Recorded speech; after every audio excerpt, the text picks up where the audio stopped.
Bismillahirrahmanirrahim, Bismillahirrahmanirrahim, Bismillahirrahmanirrahim. Alléluia, Alléluia, Alléluia. Shalom, Shalom, Shalom. Je m'appelle Sam Idriss Samake. Je suis ivoirien, originaire du nord de la Côte d'Ivoire, originaire du nord, précisément du village de Samango. Je suis né au centre-ouest d'Icia, dans le pays Ouai.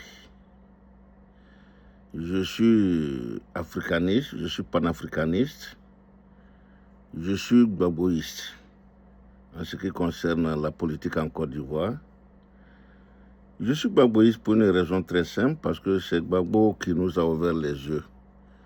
Nous avons grandi avec la politique de Gbagbo en fait, l'opposition de Gbagbo je peux dire, au grand Houphouët, parce que Houphouët était le sage de la Côte d'Ivoire. Houphouët était le père de l'indépendance de la Côte d'Ivoire.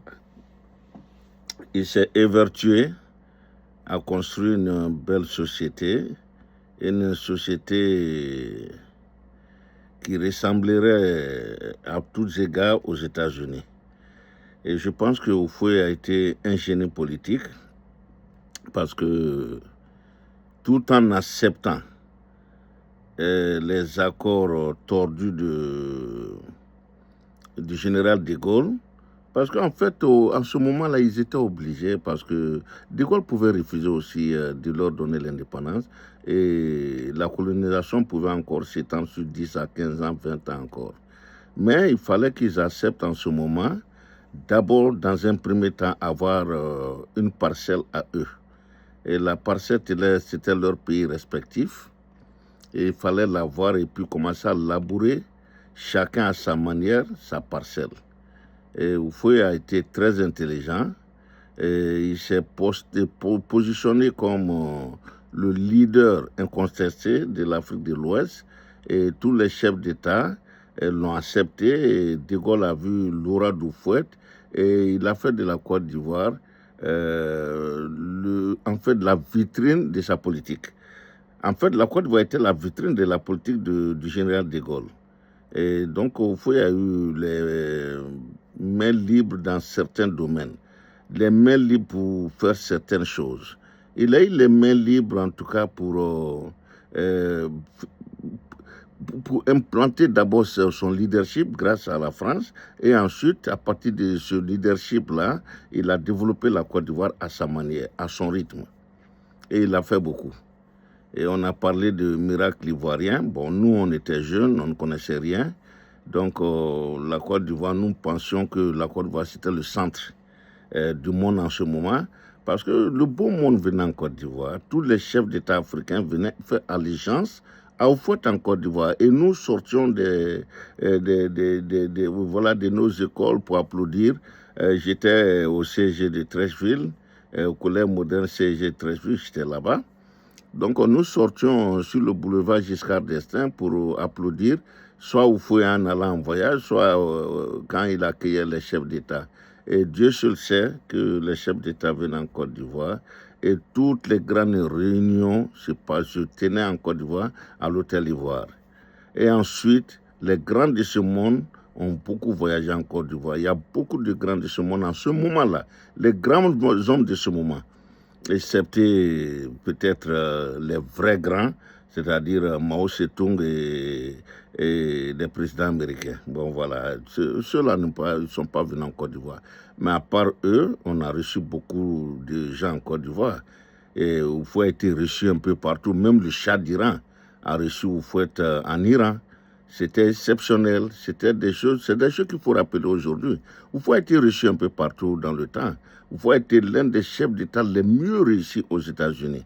Et le film sort souvent sur, sur YouTube. Houphouët a été l'un des chefs d'État les plus réussis.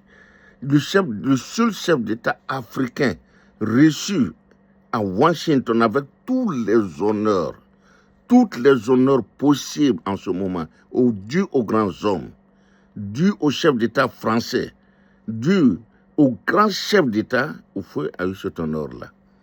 Et depuis ce moment jusqu'à aujourd'hui, aucun autre chef d'État africain ne peut se targuer d'avoir eu cet honneur. Houphouët l'a eu. Et franchement, Oufoué était un génie politique. Il était un grand génie politique. Oufoué a fait rayonner la Côte d'Ivoire. Au temps d'Oufoué, la Côte d'Ivoire rayonnait. Et quand je dis la Côte d'Ivoire rayonnait, c'est au sens propre du terme que je le dis. Pas figuré, au sens propre. Et la Côte d'Ivoire a rayonné en Afrique de l'Ouest. Et en Afrique tout entière, la Côte d'Ivoire a vraiment rayonné. Aucun chef d'État, fût-il puissant, ne respectait Oufoué. Je pense que le seul chef d'État qui n'avait rien à voir avec Oufoué, c'était l'URSS en ce moment, le communisme ou autre. Et là, il fallait suivre l'Occident. Et Oufoué était le premier parrain de l'Occident en Côte d'Ivoire, et de l'Occident en Afrique. Oufoué était le premier, voilà, le premier garde-fou.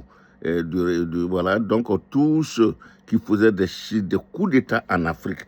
En ce moment, il faut que je vous explique à la jeune génération, quand tu fais un coup d'État, pour que le coup d'État soit accepté entièrement par la France, il fallait venir d'abord en Côte d'Ivoire, son premier voyage. Son premier voyage de chaque coup d'Étaïste en Afrique en ce moment, enfin en Afrique de l'Ouest surtout, ce que je sais, il fallait venir en Côte d'Ivoire. J'en sais, nous avons vu ça.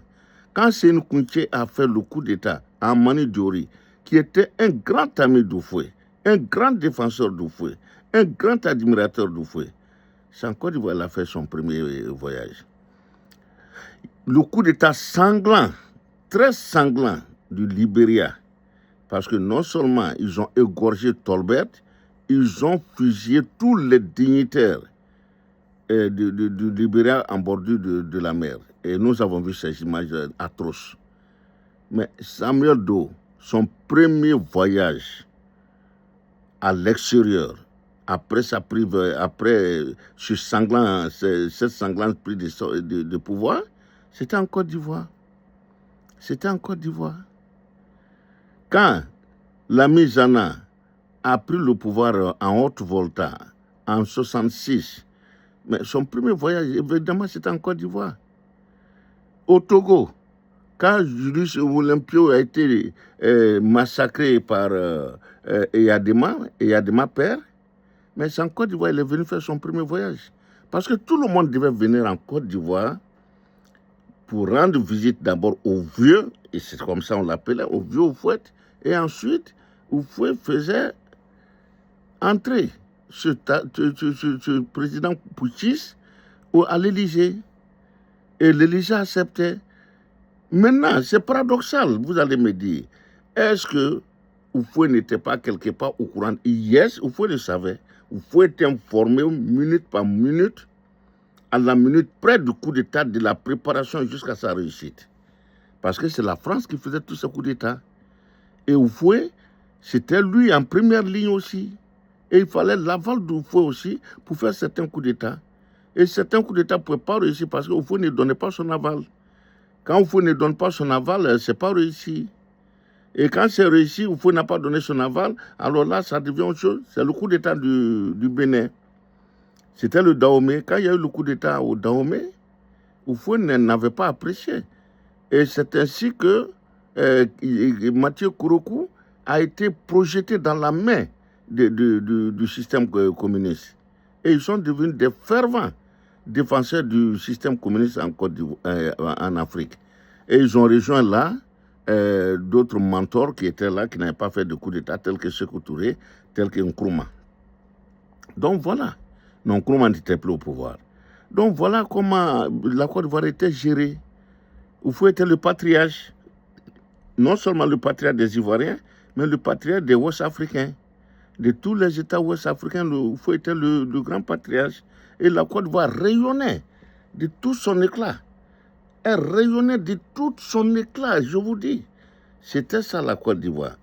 Et en ce moment, ça c'est les années 60-70, l'Ivoirien ne sortait pas. L'Ivoirien n'allait qu'en France. Toutes les études des Ivoiriens, c'était en France. Et ceux qui allaient plus en France, c'était les sudistes. Ça aussi, je me rappelle de ça. Pour que quelqu'un qui vient du centre-ouest ou de l'ouest ou bien des autres, il fallait qu'il ait une bourse, les jeunes, à l'école, il faut qu'ils travaillent bien, qu'ils aient une bourse pour aller en France. Mais le Sud, eux, payaient les études de leurs enfants. C'était même une concurrence. Dans les pays abeilles, les pays athées, c'était une concurrence. Et ils ont beaucoup évolué par rapport à nous autres qui étions à l'intérieur du pays. Oui, les abeilles, les athées, ah non, ils étaient pratiquement tous les planteurs payaient l'école de leurs enfants en France. Ils faisaient partie de leurs enfants en France. Il n'y avait pas de visa, il n'y avait rien. Il fallait avoir un tout petit des moyens. Et puis bon, tu fais partie, ce n'était pas aussi cher qu'aujourd'hui, mais en ce temps, c'était très cher. Et c'est ainsi que nous avons été surpris. C'est une anecdote que je vais dire. Il y a une dame, une voisine à nous, son petit frère est venu lui rendre visite venant d'Agboville. Et ce jeune, j'étais plus âgé que lui. Et lui, il était venu voir sa soeur pour que sa soeur l'aide à partir en France. Mais nous, c'était impossible. Mais pour nous, c'était un rêve. Même pas un rêve. Nous n'avions pas ce rêve-là en ce moment. Parce que, comprenez-nous, moi j'étais à Isia. Pour aller à Daloa qui est la préfecture, nous, il fallait avoir quelqu'un là-bas. Aller à Daloa, c'était déjà grand pour nous. Aller à Gagnoua, ce n'est pas possible. Nous, on nous racontait, mais à Abidjan, c'était autre chose. Mais voyez-vous maintenant penser à aller en France? Là, non, c'est plus. Donc le petit est venu faire le séjour à Isia. Près de 4 mois, il était chez sa grande sœur. Et sa grande sœur faisait un petit commerce, donc elle a réuni les petits moyens et elle a donné. Bon, nous, après 3 mois après son départ, on apprend qu'il est en France. Et nous étions étonnés, mais la sœur est partie en France, c'est pas possible. Il allait en France, il allait faire quoi en France? C'est après que nous avons compris. Et des décennies après, nous, on a compris. Parce que les abeilles, les athées, c'était la concurrence. Et les gens comment on appelle, d'Anyama, les gens qui habitaient à l'Épée, qui habitaient à Beauville et autres, les Djoula qui étaient là-bas sont rentrés dans la danse. Et ils faisaient aussi partie de leurs enfants en France, comme pas toujours à l'école, mais pour travailler. Les Djoula allaient pour travailler, les Djoula n'allaient pas beaucoup pour les études. Mais les athées, les abeilles, les acnas, tout cela allait maintenant pour les études. Et c'est ainsi même que, comment on appelle, Camille Ali, j'ai lu son livre. C'est ainsi qu'il est parti en France. Son père l'a fait partir en France. Voilà. Pour qu'il soit un truc de brique. Voilà. Donc, vous comprenez que, en ce moment, c'était autre chose, la Côte d'Ivoire. Donc, je raconte cette histoire aujourd'hui parce que, sincèrement, c'était autre chose, la Côte d'Ivoire. Il y avait plusieurs Côtes d'Ivoire en fait en ce moment. Mais toute cette Côte d'Ivoire était gérée en harmonie avec Oufoué. Oufoué gérait tout ça en harmonie. Oufoué gérait toute cette Côte d'Ivoire dans une harmonie la plus totale. Et il comprenait tout le monde. Il était un grand psychologue, Oufoué. Oufoué était très psychologue. Voilà un monsieur aussi. Vous comprenez ce qui se passe aujourd'hui? Je vais vous dire, j'en viens. Oufoué n'a jamais humilié un collaborateur. Oufoué ne l'a jamais fait. Jamais. J'étais très jeune, j'observais, je remarquais, je lisais beaucoup comme je vous l'ai dit, et à travers Jeune Afrique et choses, bon, je voyais ça. Oufoué n'a jamais humilié un de ses collaborateurs. Oufoué t'enlève comme ministre. Il te démet de ton ministère, mais il va te créer une place de chute. Tu seras ambassadeur, tu seras directeur général d'une grande société. En tout cas, il faut faire en sorte que tu ne sois pas moisi, comme on le dit. Il faut aller faire de telle sorte que ton statut change, mais il te donne un autre statut, souvent même qui fait de toi un milliardaire, parce que là, quand tu es dans une société d'État, ben là, c'est l'argent. Tu as tout ce que tu veux. C'est leurs honneurs, c'est tout. Donc, Oufoué, c'était ça. Oufoué n'a jamais humilié un de ses collaborateurs. En plus forte raison, en vouloir à sa vie, comme ça se passe aujourd'hui en Côte d'Ivoire. Comme nous voyons aujourd'hui en Côte d'Ivoire. En Côte d'Ivoire aujourd'hui, c'est vraiment le jour et la nuit. La Côte d'Ivoire que nous, on a connue, et la Côte d'Ivoire d'aujourd'hui, c'est le jour et la nuit. Il faut que les gens le sachent. C'est une vérité. Et c'est une vérité éclatante. Aujourd'hui, nous venons d'apprendre, je viens d'apprendre que, bon, ces élections, je ne fais pas partie, que Adama Bictogo a été éjecté de son tabouret. Il a été éjecté de son tabouret. Et aujourd'hui, tous les commentateurs disent quoi? Enfin, les commentateurs d'opposition, que c'est bien fait pour lui. Oui, absolument. Ce qu'il a fait à Guillaume hier et aujourd'hui, il est plus humilié que Guillaume. Guillaume a été, comment on appelle? Il a été très bien, Guillaume. Guillaume a été sage. Guillaume est parti la tête haute de la présidente de l'Assemblée nationale. Il est parti de la tête haute. Il a démissionné. Qu'on le fasse démissionner ou pas, mais il a eu le courage de démissionner. On ne l'a pas chassé. Bictogo a été chassé. C'est le mot qu'il faut dire. Il a été proprement chassé de sa place. Il a été chassé du perchoir. Il a été éjecté. Et là, au sens propre, il a été éjecté du perchoir. Et aujourd'hui, sa rancune, il va la fulminer, on ne sait pas où. À la mairie de Yopougon, en tout cas, il a été chassé.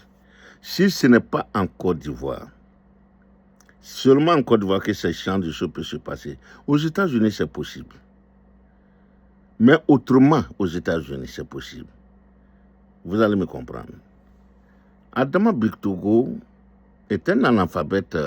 Il a été à l'école, mais il est analphabète. Il n'a pas eu de diplôme. Il a peut-être fréquenté, peut-être il a eu le BPC, je n'en sais rien, mais je crois que ça s'arrête là. Et il était vendeur d'oignons. C'est des notoriétés publiques. Et cela se vérifie, cela est vérifiable. Il était vendeur d'oignons au port d'Abidjan. Mais qui savait faire des manigances. Comme le dirait Makoso, il était marmailleur. Et il a marmaillé avec les pouvoirs. Tous les pouvoirs, il a su marmailler. Et il a su marmailler avec qui marmailler. C'est quelqu'un qui sait détecter les faibles d'esprit, qui sait détecter ceux qui aiment l'argent. Bictogo, il a ce don-là. Il sait détecter dans un gouvernement les esprits faibles qu'il peut corrompre et ensuite les prendre leur place. Ça, c'est Bictogo. Il a toujours fonctionné comme ça. Il a toujours été comme ça. Et il a toujours été vu. Après le décès d'Oufoué, il a toujours été vu auprès de ceux qui ont le pouvoir. Et un bon commerçant, très bon commerçant, c'est un Moshi, c'est un bon commerçant. Et au fur et à mesure qu'il s'enrichissait, il devenait puissant. Parce qu'il a eu cette... je crois qu'il a lu Ouangren quand même. Il a dû lire Ouangren, l'étrange destin de Ouangren de Ampateba. Parce que quand tu lis ça, tu comprends l'ascension de Bictogo. Parce que c'est quelqu'un qui a voulu avoir de l'argent et en acquérant l'argent, et il acquérait le pouvoir au fur et à mesure. Parce que tous ceux qui venaient au pouvoir, ils faisaient tout avec l'argent qu'il avait, corrompre et monter jusqu'auprès du prince, du roi. Voilà Bictogo. Il a toujours corrompu l'entourage et monté jusqu'au roi lui-même. C'est ce qu'il a fait. Au temps de Bédier, il n'est pas monté trop loin, mais c'est au temps de Guéhi que ça a percé. Jusqu'à devenir même presque un conseiller de Guéhi. Et après Guéhi, quand Gbagbo est venu, il a fait la même chose. Jusqu'à connaître Désiré Tagro, qui ne le connaissait en rien, mais il a tout fait, corrompre ses collaborateurs jusqu'à arriver à lui. Et à lui, il a proposé des marchés. Et il a eu gain de cause. C'est ainsi que les passeports biométriques, des mémoires, il était là. Et aussi les déchets toxiques, il était là aussi. Donc c'est ça Adama Bictogo. Et il a continué. Et puis bon, c'est quelqu'un qui, bon, il était comme un peu fologo aussi. Il s'en fiche carrément de celui qui est au pouvoir. Ce que lui veut, il voyait sa personne. Il est égoïste. Très égoïste. Il ne voyait que sa personne. Il n'a jamais vu que sa personne. Sa réussite à lui. Quitte à écraser les autres, Adama Bictogo n'en a cure. Et c'est ce qu'il a fait. Il a toujours écrasé ceux qui peuvent écraser sur sa route. Et il continue. Et c'est ce qu'il a fait. Et c'est ce qu'il a fait. Il a fait tout ce qu'il pouvait faire pour arriver auprès de Gbagbo. Pas directement près de Gbagbo, mais avec Désiré Tagro, et il a eu le jackpot. Il est devenu milliardaire auprès de, voilà, par ses marmailles, par ses manigances. Et quand le RDR venait, alors là, il a eu toute la latitude de se proclamer RDR, de se proclamer un nouveautis. Et avec l'argent qu'il avait, il a soudoyé jusqu'à arriver à connaître Dominique, à connaître l'entourage direct d'Alassane. Donc voilà comment le monsieur a agi. Et maintenant, il sait qu'il fallait être un prédateur et il a fait la prédation. Il a fait ce truc-là, le griot, le grand griot auprès d'Alassane, au moment où d'autres quittaient le navire, lui, il s'implantait. Au moment où Guillaume Soro voulait être conséquent avec sa personne pour dire, ben, on a donné le pouvoir à ce monsieur, mais on ne lui a pas donné le pouvoir pour ça. Et Adama Bictogo était là pour dire, ben, écoutez, ou vous rentrez dans le rang, ou vous libérez nos fauteuils, nos tabourets. Et ça a été son truc célèbre qui a fait qu'il s'est retrouvé carrément dans le premier cercle d'Alassane Dramane Ouattara. Dans le premier cercle, voilà comment il a agi. Et il parlait mal, très mal, à tous ceux qui pouvaient dire quelque chose contraire à la ligne droite du RDR. Et il s'est positionné en faisant de...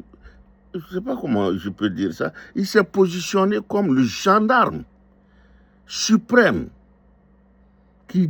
c'est-à-dire qui défend Alassane bec et ongle. Alassane et sa femme, Alassane et sa famille, Alassane et puis Tene Brahima. Donc il a été c'est-à-dire que c'était lui qui était là, qui répondait. Il était devenu comme comme Yassé au temps du fouet. C'est lui le fusible. Et il n'a pas fait dans la dentelle. Il ne s'est pas amusé du tout. Il est un fusible et un fusible qui ne manquait jamais sa cible. Et il fallait le voir. C'était l'euphorie. Et comme il est bête, parce que vous regardez-le, il est très bête ce monsieur-là. Il est très idiot. Les Djoula appellent ça Naloma. Naloma belé. Très, très, très, très bête. Et quand tu mets une bête dans... Bon, c'est fini, il ne réfléchit plus. Et Bictogo n'a plus réfléchi. Et Dieu va aider Bictogo. Sincèrement, Dieu va l'aider, vous allez me comprendre. Parce que ceux qui se méfiaient de lui un tout petit peu vont disparaître. À commencer par Amadou Gon Coulibaly, qui se méfiait un peu de Bictogo, qui savait ce que c'est que l'homme. Un pauvre gars qui s'est retrouvé au sommet, qui est passé par la corruption, qui est passé par toutes les manigances possibles, toutes les marmailles. Il s'en méfiait. Et Gon Coulibaly est décédé. Ahmed Bagayoko a vu en Bictogo un gars qu'il fallait se méfier. Mais il était un peu trop tard pour lui. Parce que Tene Brahima n'a pas fait attention à Big Togo. Tene Brahima n'a jamais même pensé que Big Togo avait des ambitions. Tene Brahima n'a jamais su que ce monsieur-là avait des ambitions. Il n'a même pas calculé. Il ne l'a jamais calculé. Il ne l'a jamais pris au sérieux. Tene Brahima a pris tout le monde au sérieux sauf Adama Big Togo. Donc, Adama Big Togo est arrivé, et ça dit à l'insu de Tene Brahima. Il est arrivé où il est à l'insu de Tene Brahima. Et au moment que Tene Brahima s'en rendait compte, il était déjà trop tard. Et son grand frère ne pouvait rien. Personne ne pouvait rien. Et c'est ainsi que Ahmed Bagalou est parti. Et Cimetière, qui n'était plus lui-même, qui n'était que l'ombre de lui-même, Cimetière, luttait contre la mort. Et Adama Big Togo a tout fait pour accélérer cette mort. Il a tout fait, il a fait ce qu'il peut pour accélérer la mort de Cimetière. Et Cimetière étant retourné où il était venu au cimetière, donc évidemment, il n'y avait que Adama Big Togo ce jour-là pour être au perchoir. Ce que je veux vous dire par là, c'est que je veux vous dire aujourd'hui que le RDR n'existe plus. Le RDR n'existe que des noms aujourd'hui. Il n'y a pas d'originaux au RDR. Les leaders originaux, les leaders originaux du RDR, ils n'existent plus. Ils n'existent plus. Les Kafana sont l'ombre d'eux-mêmes. Les Damas champions ont disparu. Les Zembo ont disparu. Qui est au RDR aujourd'hui que vous pouvez dire voilà un vrai RDR? Cela n'existe même plus.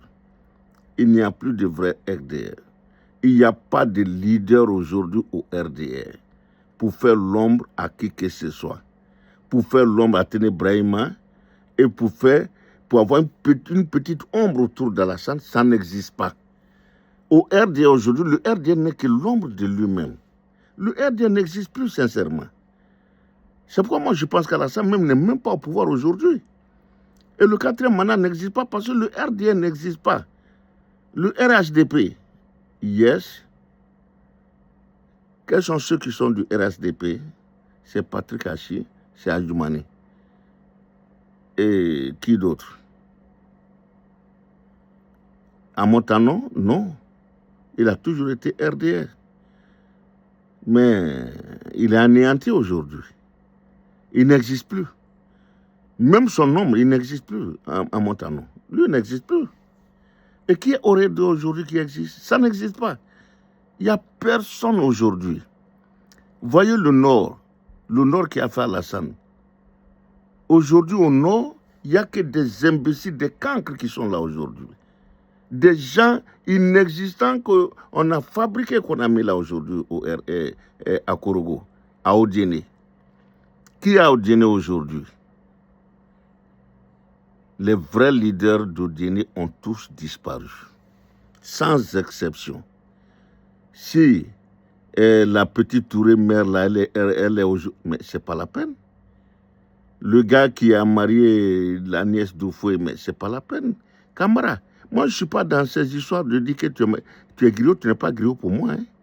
Tu es un vrai gars, mais tu es inexistant. Puis c'est toi, c'est pas la peine. Gaoussou, mais c'est pas la peine. C'est pas la peine. Aujourd'hui, le RDR n'existe pas. À Touba, qui a du porte-flambeau de la politique à Touba aujourd'hui? Qui est porte-flambeau aujourd'hui à Touba? Ça n'existe pas. À Séguéla, je n'en vois pas. À Bundiali, Marietou, c'est des parvenus, ces petites filles-là. Kandia, parvenu. Mariam Traoré, parvenu. À Korogo, qui est là? Sangafoua n'a existé que parce que Gon Coulibaly l'a voulu. C'est Gon Coulibaly qui a fabriqué ce petit-là. Et aujourd'hui, c'est lui qui est le grand... Allah.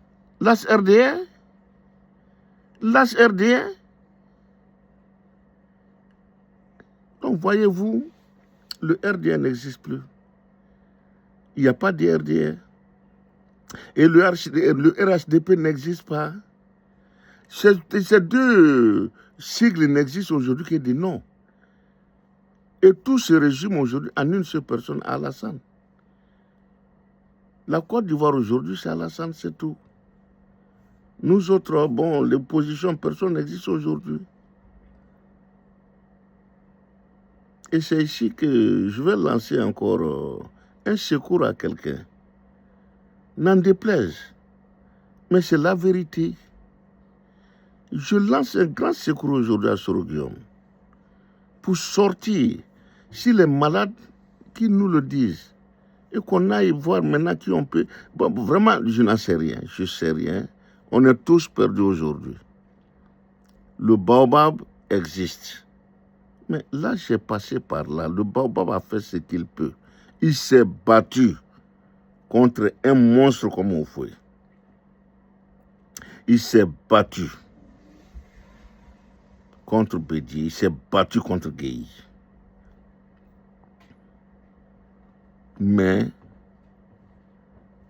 il s'est battu contre une vipère qui a eu sa peau, c'est Alassane. C'est difficile d'être mordu par un serpent venimeux et de s'en sortir. Et le serpent venimeux, ça a été Alassane, qui l'a mordu.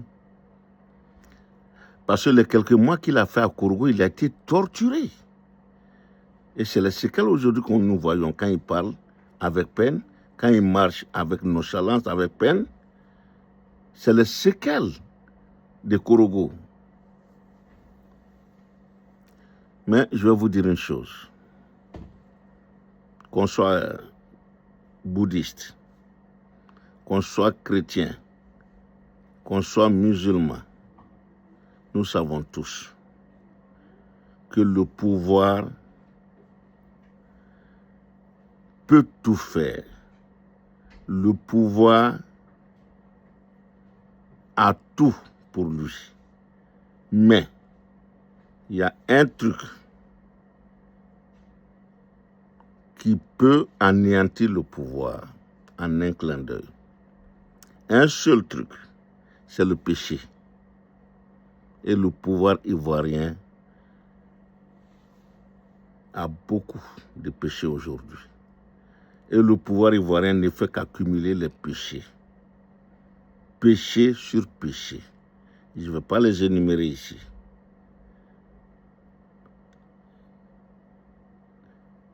Acceptez que que je parle à mon neveu. C'est mon neveu. Sa maman vient de chez moi. C'est mon neveu. Et direct d'ailleurs. Mon neveu aujourd'hui est devenu un dictateur sanguinaire. Il est devenu un dictateur au sens propre du terme. Mon neveu aujourd'hui ne fait pas de cadeaux. Il se le dit, il n'a pas eu ce pouvoir par cadeau. On lui a pas fait cadeau. Il s'est battu des années, 2 décennies, à peu près 3 pour l'avoir. Et lui, il ne va jamais, jamais, jamais se laisser avoir, se laisser prendre ce pouvoir dans la main, sans faire ce qu'il a toujours fait, la brutalité, la grande brutalité, toute la brutalité. Tout est brutal chez Alassane. Alassane a toujours été un brutal. Même quand il danse, regardez la brutalité avec laquelle Alassane danse. Voyez les deux danses, Alassane et Gbagbo. Et c'est là que vous verrez que Alassane est un brutal. Il est très brutal. Même dans la danse, il danse brutalement. Donc ça lui a toujours réussi. Je l'ai dit ici, ça a toujours réussi à Alassane. La brutalité lui a toujours réussi. Donc pourquoi arrêter? Pourquoi arrêter cette brutalité? Ne dit-on pas qu'on ne change pas une équipe qui gagne?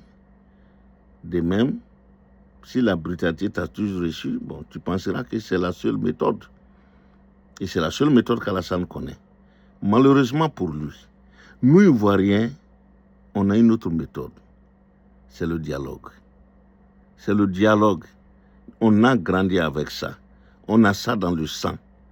Et c'est ça notre malheur aujourd'hui. À vouloir dialoguer. Nous tourner en dérision. On ne prend jamais quelque chose au sérieux.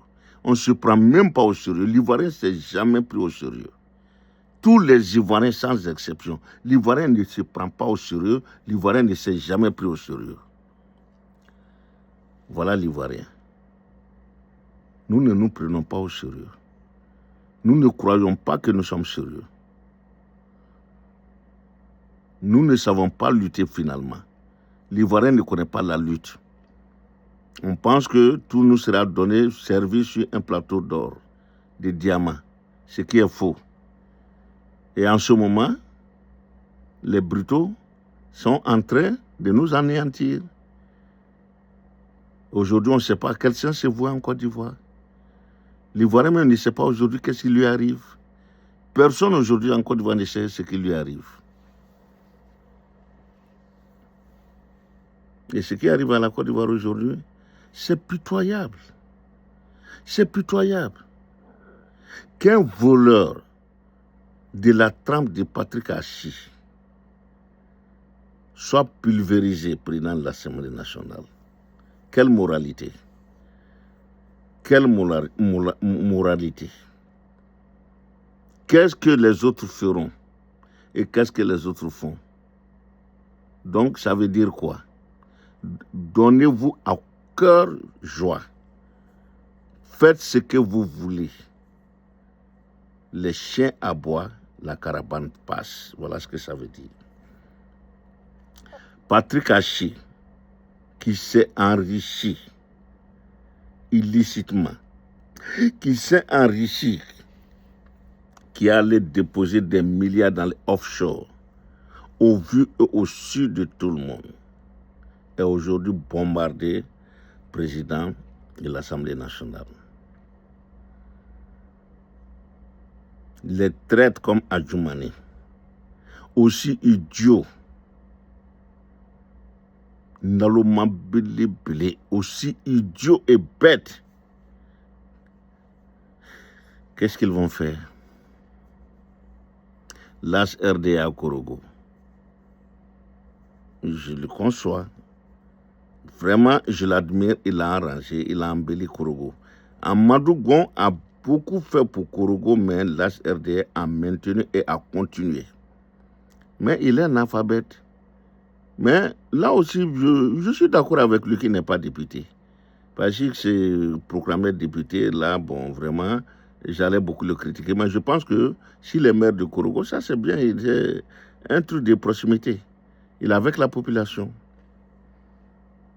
Mais il dilapide aussi l'argent de la mairie. Mais il travaille. Vraiment, je lui concède ça. Parce qu'au nord, en Côte d'Ivoire, même toutes les grandes villes, l'AS RDS, si on doit faire une élection, la RDS peut être plébiscité comme le meilleur maire. Parce qu'il gère bien Korogo. Et Korogo aujourd'hui est une très belle ville. Et Korogo a tout. Korogo n'en vit même pas Abidjan aujourd'hui. Donc si j'ai quelque chose de bon à dire sur quelqu'un aujourd'hui, à part l'idiot de Bakongo, c'est lui. Parce que Bakongo est un intellectuel qui n'est plus intellectuel. En tout cas, ce que j'ai admiré chez ce monsieur, c'est son travail à la tête de la mairie de Koumassi. Et les autres maires, au lieu de s'en inspirer, ils le critiquent. Quand tu rentres là-bas, c'est seulement à Koumassi qu'il y a des rues hein, où les voitures peuvent passer sans encombre, sans machin, où il n'y a pas de table. Non, ça c'est Koumassi seul. Et ça, quand quelqu'un fait un boulot, il faut le dire aussi. Il ne faut pas que tout soit noir. Hein. Bakongo travaille, malgré que ce soit un idiot qui se dédie tous les jours. Un marmailleur d'ailleurs, un grand marmailleur. mais un bon maire quand même. Un très bon maire, Bakongo. Quant à Bictogo,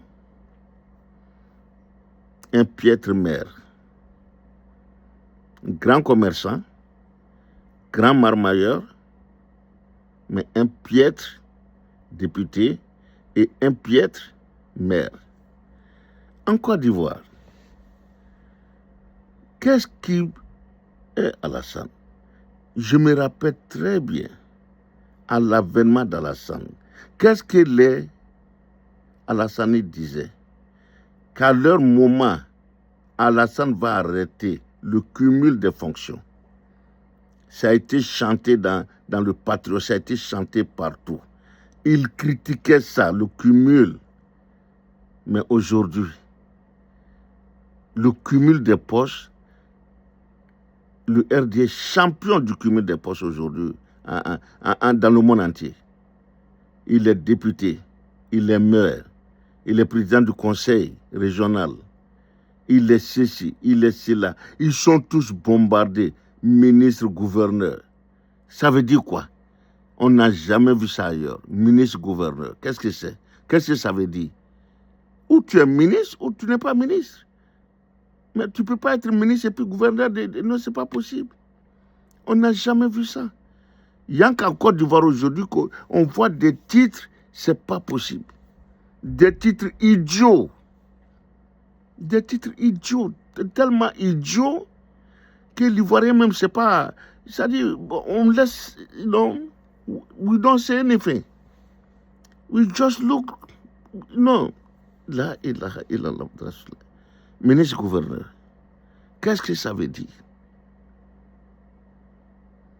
Et tu touches. Il touche l'argent des ministres, il touche l'argent du gouverneur, il est député, il est maire, c'est pas possible. C'est la médiocrité aujourd'hui en Côte d'Ivoire. C'est les médiocres aujourd'hui en Côte d'Ivoire qui commandent la Côte d'Ivoire aujourd'hui. C'est les médiocres. C'est la médiocrité en Côte d'Ivoire aujourd'hui. La médiocratie. La Côte d'Ivoire est une médiocratie aujourd'hui. Ni démocratique, mais médiocrate. À tous les niveaux, c'est le vol. Tout le monde vole aujourd'hui. Et personne ne va en prison. Seuls ceux qui expriment leurs opinions vont en prison aujourd'hui en Côte d'Ivoire. La prison de Côte d'Ivoire est faite aujourd'hui pour les voleurs de poulets. Celui qui va voler un pain pour aller nourrir sa famille va en prison. Celui qui vole un petit sac de riz pour nourrir sa famille, il va en prison. Mais celui qui vole à grande échelle col blanc là, les Patrick Hachi, ils sont bombardés, président de l'Assemblée nationale. Ils sont bombardés, députés maires comme Adama Bictogo. Voilà aujourd'hui la Côte d'Ivoire. Voilà la Côte d'Ivoire dirigée par ceux-là aujourd'hui. Par qui aujourd'hui? Par la médiocrité. Il n'y a que les médiocres aujourd'hui qui dirigent la Côte d'Ivoire. Eh Allah, Allah, bon Dieu. Bon Dieu. Tandis que les opposants croupissent en prison. C'est-à-dire, pour rien, ils n'ont rien fait. Et Damana Picasso, qu'est-ce qu'il a fait? Bredoumi a fait quoi? Bon Dieu. Le petit Jigé a fait quoi? Le jeune qui a eu l'honneur de voyager dans l'avion présidentiel qui est en Mauritanie, il a fait quoi? Exprimer ses opinions? Parce que l'empereur n'aime pas ça? C'est vrai, je suis d'accord que quand on est empereur, il y a certaines dispositions que les gens doivent respecter. Mais si tu es médiocre empereur, les gens n'ont pas le droit de dire que tu es médiocre ou bien de dire que tu ne fais pas bien ton travail. Bon Dieu. Les gens n'ont pas le droit de le dire. Quand tu es ingrat, Oufoué t'a fait venir. Et tu dis que son petit-fils n'est pas ivoirien. Mais on doit dire que tu es ingrat. Mais tu es qui? Tu es ingrat. Ce n'est pas une injure. C'est ta qualité de personne. Ta qualité d'être humain qu'on est en train de dire. Quand ton frère téléphone à son ami à Washington pour te recevoir, et cet ami fait tout pour toi, et qu'aujourd'hui, tu sois la base de son décès, de sa disparition mystérieuse. Comment peut-on appeler ça? Bon, moi j'appelle ça l'ingratitude. Quand ton ennemi mortel, ton ennemi que tu as failli tuer, que tu as voulu tuer, que tu as envoyé chez les Blancs pour qu'il ne revienne plus. Et quand cet ami-là, quand ce gars fait de toi, par une petite signature, il fait de toi l'empereur dont tu as toujours rêvé. L'empereur que tu es, que tu as toujours rêvé être, qui te donne cette chance unique, cette grande chance unique de devenir cet empereur. Et tu le récompenses de cette manière.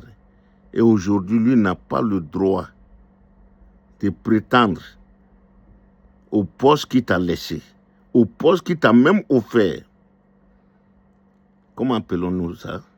Ou bien comment vous appelez ça? Mon neveu, moi, dans ma conscience, ce que j'ai appris, c'est ça l'ingratitude. Donc mon neveu, tu es ingrat. Tu es ingrat, mon petit neveu. Tu es ingrat. Mais ça, là, tout ça, c'est du péché. Quand tu mets des gens à l'exil, alors que dans la Constitution ivoirienne, c'est écrit, noir sur blanc, aucun ressortissant ivoirien ne doit être à l'exil. Toi, tu étais là-bas, qui t'a fait rentrer? Celui qui t'a fait rentrer, tu l'as tué, tu l'as fait tuer. C'est Gueye. Gbagbo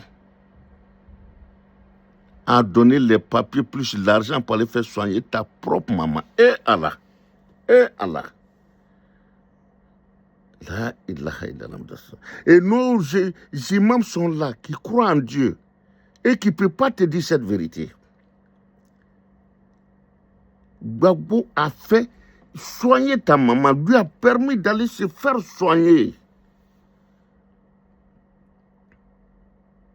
Il t'a remis ton passeport. Tout ce que tu as besoin, il te l'a donné. Et c'est toi, aujourd'hui, qui empêche ce monsieur de dormir et tu veux le tuer aujourd'hui? Et les imams sont là, ils ne peuvent rien dire dans ça? Mais être musulman, c'est ça aussi être musulman. C'est la gratitude envers le bon Dieu qui nous a créés. Que nous sommes reconnaissants envers le bon Dieu. Que nous prions. Que nous faisons les 5 times de prières par jour. Les 5. C'est par reconnaissance au bon Dieu. C'est ça l'islam. L'islam n'est pas l'arabe que vous parlez mal même d'ailleurs. L'islam c'est quoi? Reconnaître que Dieu existe, Dieu est là. Dieu est unique. Dieu, reconnaître ça. Reconnaître son dernier envoyé sur la terre, sallallahu alayhi wa sallam, Mohammed. Et puis, avoir un bon caractère, faire du bien. Faire du bien. Voilà l'islam. Tout ce que vous entendez, c'est faux. Voilà l'islam. Résumé, voilà l'islam. Je l'ai appris de la bouche du guide Haïdara. du Mali. Et c'est vrai. C'est vrai. Je ne peux pas lire le Coran en arabe, mais je le lis en français. Je le lis en anglais. C'est l'islam, ça. Il n'y a pas d'autre islam. C'est le seul islam. Et l'islam n'est pas en contradiction avec, comment dirais-je, le christianisme. L'islam reconnaît le christianisme. Voilà aussi l'islam, nous le savons. Et vous allez mettre du henné dans vos barbes pour machiner et puis embrouiller les gens en Abidjan là-bas. Mais c'est cela que Dieu vous a... Attendez, Dieu vous a créé pour vous faire imam. Pourquoi? Pour mener vos passionnés, vos citoyens à savoir la vérité, à pardonner, à connaître la vérité, à dire la vérité aux dirigeants, aux autorités. Avec politesse, bien sûr. Vous pouvez dire la vérité à Alassane Dramane Ouattara avec politesse. Vous pouvez dire la vérité à Ado avec politesse. Vous n'avez pas besoin. Personne ne vous a dit, attends, moi je l'ai dit, je ne vais jamais insulter Ado, je ne l'ai jamais insulté. Je suis intellectuel aussi. Je sais ce que ça veut dire, injure. Mais je ne l'ai jamais insulté. Parler de sa qualité, ce n'est pas une injure. Ce n'est pas une injure. C'est comme dire quelqu'un, il est très bon. Quelqu'un, il est... C'est comme si j'ai dit ça. Gbagbo est un humanisme. Il est humain, il est très humain, Gbagbo. C'est sa qualité d'homme. Mais il faut le dire. Ce n'est pas parce que vous le détestez que vous n'allez... Quelqu'un qui fait du bien, il faut reconnaître qu'il a fait du bien. Quelqu'un qui fait du mal, il faut aussi le reconnaître. C'est ça être un bon imam. C'est ça être un bon musulman. C'est ça être un bon chrétien aussi. Un bon bouddhiste aussi. Reconnaître les faits. Trier les faits.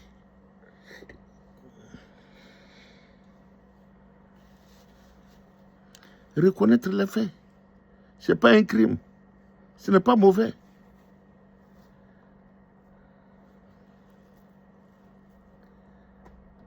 Mais les faits sont têtus. Heureusement qu'il y a des écrits. Heureusement qu'aujourd'hui, il y a Internet.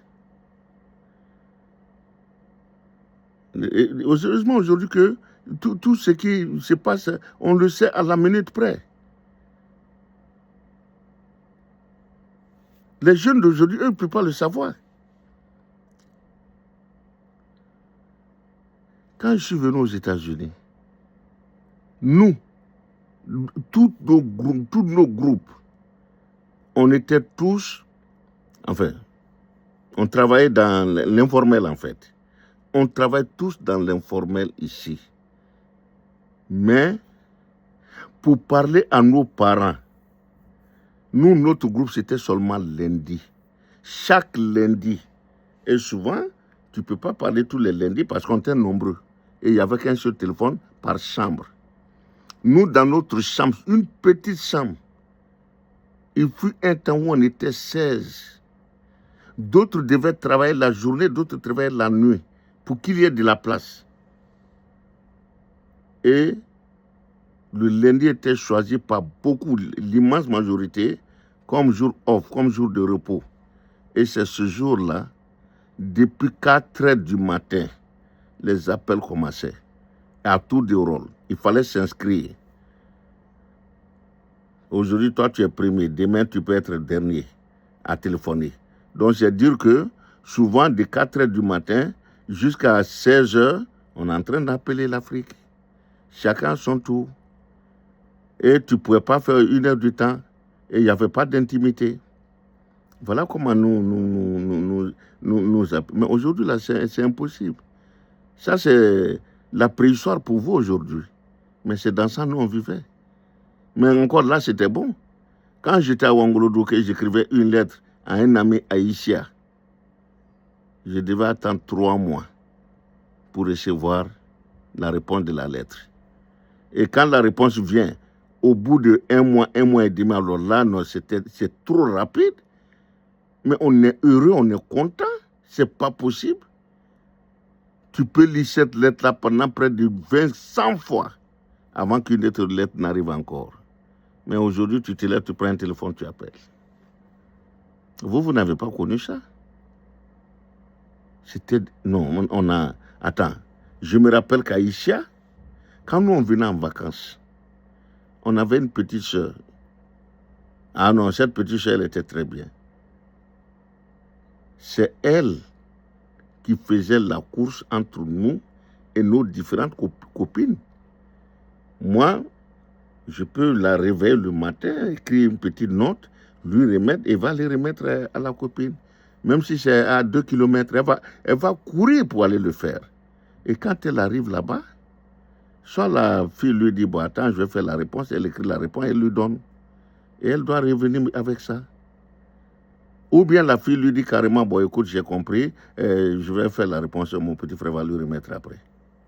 Et elle écrit, son petit frère, bien sa petite soeur vient remettre la lettre. Voilà comment nous communiquons entre nous. Aujourd'hui, c'est fini ça. Donc, voyez un peu l'évolution du monde. Voilà comment nous, on a vécu. Et vous ne pouvez pas y croire, mais c'était la vérité. Ceux qui l'ont fait vont se reconnaître, ceux qui vont voir mon truc vont se reconnaître là-dedans. C'est comme ça, nous communiquons entre nous. C'était ça. Et encore, nous, on pouvait communiquer puisqu'on pouvait écrire. Et nos frères qui n'ont pas été à l'école, ils n'avaient pas cette chance-là. Ils n'avaient pas cette chance. Donc, de pouvoir communiquer par lettre écrite aussi. Et ils étaient nombreux ceux qui n'ont pas été à l'école. Et quand on se retrouvait entre nous, quand on parle français, ben c'était comme... Attends, c'était une évolution aussi, de parler français. Ça, il faut qu'on se le dise aussi. C'était très évoluant de parler français dans des milieux. Et on faisait exprès quand on arrive dans des milieux où il y a beaucoup de personnes, on commence à chuchoter en français entre nous. Et les gens, ah ben, avec toi, maintenant, eh non, non, avec toi, eh non, avec toi, est-ce que tu comprends? C'était ça, en fait.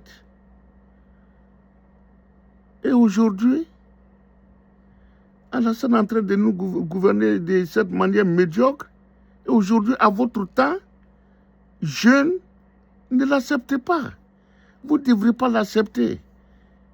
Hier, Gbagbo n'a pas accepté, nous on était derrière lui. Mais aujourd'hui, là, Soro n'accepte pas, vous devez être derrière lui. Il y a beaucoup de jeunes aussi qui n'acceptent pas aujourd'hui.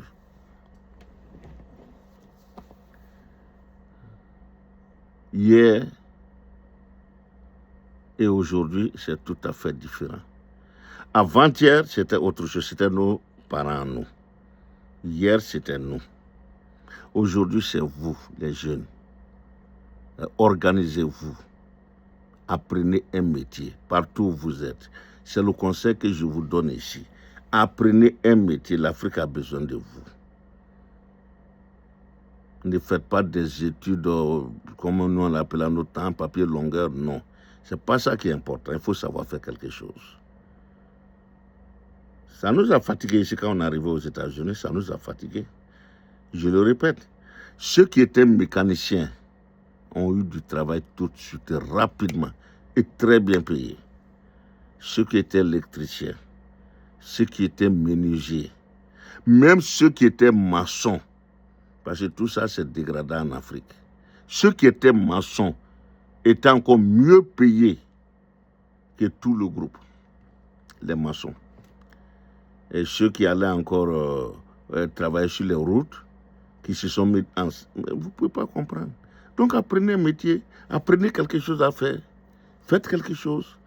Tous ceux qui quittent aux États-Unis et qui arrivent en Afrique et qui ont leur maison et qui appellent des gens, des électriciens, mais vous voyez, ils sont très cool avec eux. Hein? Tout cela, on sait. Nous, on connaît ces choses-là. On connaît le mérite de ceux qui travaillent avec leurs mains, qui font les trucs manuels. On reconnaît leur mérite. Ici, là, ils ont un grand mérite. Donc, apprenez. L'Afrique a besoin de ça. Ce n'est pas demain l'Afrique, c'est aujourd'hui. On a besoin de vous aujourd'hui en Afrique. Apprenez ceux qui sont partout dans le monde, quel que soit le pays. Même en Afrique là-bas, apprenez un métier. Croyez en vous, croyez en vos talents. De la manière, les États-Unis ont donné l'opportunité à tous ces gens qui connaissent quelque chose, faites la même chose. Faites la même chose. Yeah. Faites la même chose. Si Modibo du Mali est arrivé à être à la NASA ici et à être un ingénieur reconnu à la NASA, c'est dire que l'Afrique a ses potentialités. L'Afrique a des connaissances, des connaisseurs aussi. L'Afrique a des têtes. Tout le monde n'est pas littéraire en Afrique. Il y a des techniciens dans tous les domaines en Afrique. L'Africain est très intelligent. Très intelligent, c'est la motivation qui nous manque. L'Africain n'est pas motivé. Les gouvernants ne nous motivent pas. Et c'est aujourd'hui, pour cela, que nous, aujourd'hui, on dit bravo à l'AES. Il faut voir aujourd'hui comme Ibrahim est en train de motiver les inventeurs, toutes sortes d'inventeurs. Aujourd'hui, allez-y au Burkina. Votre place est aujourd'hui au Burkina. Tous les inventeurs africains aujourd'hui, Afrique de l'Ouest, allez-y au Burkina. Le Burkina est en train d'innover dans ce domaine-là aujourd'hui. Le Burkina est un chantier à ciel ouvert. Le Mali de même. Le Niger n'est pas en reste. Et la Côte d'Ivoire, stagne. C'est la médiocrité aujourd'hui. Qu'est-ce qu'il faut espérer d'un Patrick Achi à l'Assemblée nationale? Rien que la médiocrité. Le nouveau Premier ministre qui sera nommé, qu'est-ce qu'il faut espérer de lui? Rien. Parce qu'il ne peut pas prendre de décisions. C'est Sa Majesté ou Nasséré ou Ténébrahima qui dirige aujourd'hui, qui prennent les décisions avec Dominique, dont la Côte d'Ivoire aujourd'hui n'est pas gouvernée. Ça leur fait mal, mais c'est la vérité. La Côte d'Ivoire n'est pas gouvernée aujourd'hui. Il n'y a pas de liberté d'expression aujourd'hui. Le président Gbagbo ne peut pas s'exprimer librement aujourd'hui. Autant de fois, il s'est exprimé librement. Autant de Bédi, autant de Gueye, il s'est exprimé librement, mais pas autant d'Alassane Dramane Ouattara. Personne ne peut se permettre aujourd'hui de critiquer, de parler de la politique d'Alassane si tu ne vas pas en prison en Côte d'Ivoire. Personne. Je dis bien personne. Et aujourd'hui, tous ceux qui sont à l'extérieur comme moi, pour repartir en Côte d'Ivoire, il faut, la première des choses, s'agenouiller devant son écran et pardonner d'abord à l'empereur, demander pardon à l'empereur. 2, dénigrer, insulter, vilipender tous ceux avec lesquels tu faisais un petit combat hier, tous ceux avec lesquels tu t'entendais hier. Il faut, c'est-à-dire moi dans mon cas par exemple, si je dois aujourd'hui vouloir aller en Côte d'Ivoire, il faut que je commence à insulter le président Gbagbo. Il faut que j'insulte le président Gbagbo, sa maman, son papa, sa soeur Jeanne. Il faut que j'insulte tout le monde aujourd'hui autour de lui. Même les cadavres, même Aboubakar, il faut que je parle mal d'eux. Voilà aujourd'hui le truc d'Alassane. Voilà aujourd'hui le pouvoir d'Alassane.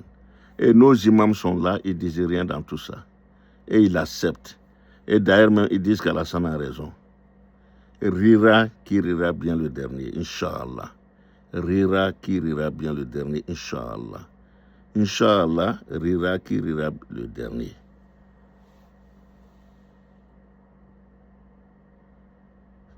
Cela arrivera. Cela est arrivé. On attend seulement. Nous voulons que cela se manifeste le plus rapidement possible. C'est notre souhait. C'est mon souhait. C'est le souhait des millions d'Ivoiriens que ce changement, tant annoncé, puisse arriver. C'est arrivé, moi, je pense. Le calcul de Dieu Aucun être humain ne peut le percer, ce mystère-là. Et nous prions Dieu d'accepter nos prières. Et je vous l'ai toujours dit, le bourreau prie. Celui qui est persécuté prie. Le même Dieu. L'intelligent, le bête, tout le monde prie Dieu. L'idiot, tout le monde prie Dieu. Le féticheur prie. Le médecin prie. Et seul Dieu accepte les prières de chacun d'entre nous et au moment voulu. Please Dieu, fasse que ce moment pour nous soit là. Ni Allah Musawa Funisri. Allah Otala.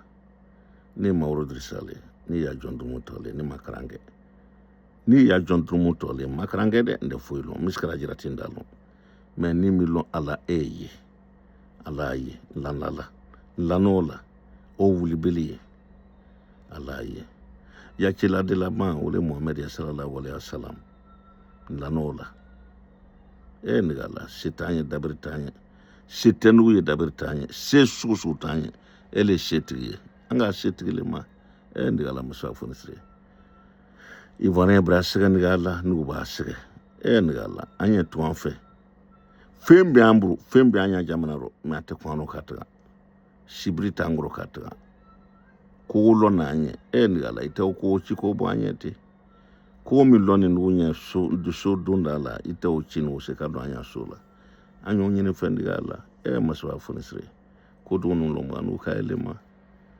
Anga elema nigala, maswa Funisri. Inyalo anote, inyalo nurote, dobake. Bebasere dobake. Allah dobake. Allah nila. Anya mi voadron aki yalla ya kuso ireta ya aki yalla ya kuso nigala. Aki yalla ya kuso yambom jangataro. Aki yalla ya kuso yambom no. Aki ireta ya kuso yambom no. Nige Allah. Kumaten udan fuiten udan ambele ko. Alhamdulillah Rabbil Alamin, Alhamdulillah Rabbil Alamin, Alhamdulillah Rabbil Alamin. Tanobiye. Inch'Allah, Inch'Allah, Inch'Allah.